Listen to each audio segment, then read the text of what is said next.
I have no problem with technology. Technology puts satellites in space. Technology put the space shuttle in space. Pity we don't have them anymore. But, we've got other wonderful things made with technology. I'm into aviation and aeroplanes, and wonderful things are done with technology. The technology of an iPhone is just brilliant, connecting with GPS so you can find your way. You can also, by the way, use it as a telephone. Wow, that really is remarkable, isn't it? You can actually use it as a telephone, but it does all these other things as well. So technology is brilliant. So we should have no problems with engineered technology. But the problem is that when you then say that we've come from mud to where we are in 13.7 billion years, that's not the same as the engineering technology which builds aeroplanes, which builds spaceships. That is what we call historical science. It's looking at the past and trying to deduce where we've come from. And to be frank, it's got it wildly wrong. Okay. And so it's then trying to close down all views which disagree with that on the basis of so-called science, when it's not science. It's actually just the suppositions and the imaginations of men. It's not real scientific observation, which has led to the evolutionary proposition. So we need to distinguish between looking back and building stuff now. Medical engineering is brilliant, right?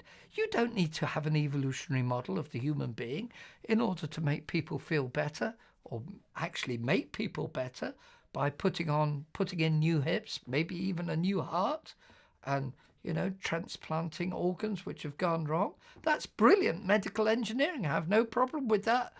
But you don't need to supposedly have the idea in your mind that we've both evolved ourselves and apes from a common ancestor to do that. But it's when people try to make out that you must have an evolutionary model in order to do supposed experimental science. The experimental science is not consistent with the evolutionary model of origins. When you actually look at the way we're made very differently to the apes and the animals.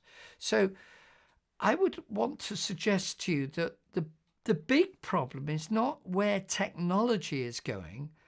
The big problem is where evolutionary sophistry, which is coming over as science when it's not science, it's where that is going.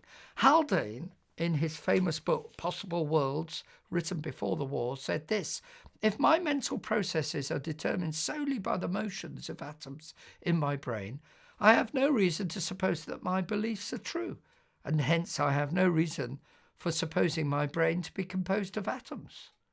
So he admitted that you've lost the basis of science completely if you say that mud produces mind and produces mental thoughts over billions of years and mathematics. So if we say that logic comes from bits of matter 13.7 billion years old, how do I know then that I'm thinking correctly?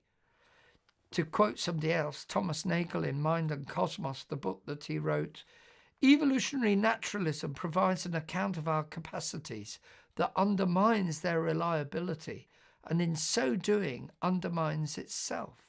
C.S. Lewis, in his book Miracles, which he wrote just after the war, after the 1950s, he wrote this. And this is a very perceptive comment. Remember, C.S. Lewis is not a scientist, but he's a brilliant philosopher. He said this: nature is quite powerless to produce rational thoughts. Not that she never modifies our thinking, but the moment she does so, it ceases for that very reason to be rational.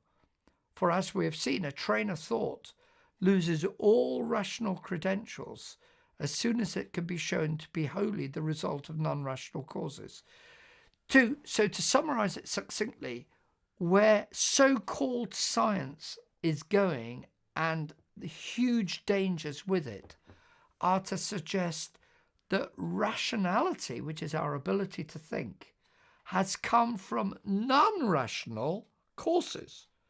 That mud has come to mind and mathematics over 13.7 billion years.